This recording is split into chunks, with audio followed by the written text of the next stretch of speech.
Welcome to the Slop Temple. We pray this video helps. You start by opening the sound control quickly.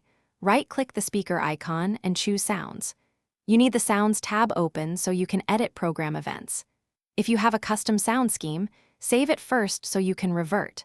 Once the sound window is visible, locate the notification or specific program event entry you want to change.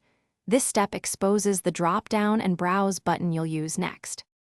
You now pick the program event and assign a new sound.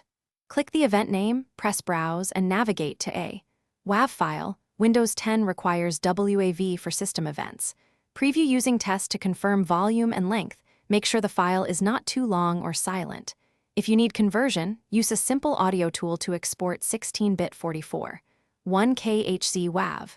Once satisfied, click Apply to bind the file to that event, and keep the Sounds window open for one final step. Finish by saving your changes as a new sound scheme so you can switch back later. Click Save As and name it. After saving, close and reopen the app that triggers notifications or sign out and back in. Some processes only reload sound settings at start. If you still hear nothing, make sure the WAV has the right format, the correct playback device is default, and system volume isn't muted. If problems persist,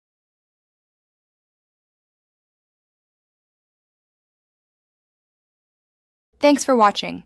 Consider subscribing if we helped you.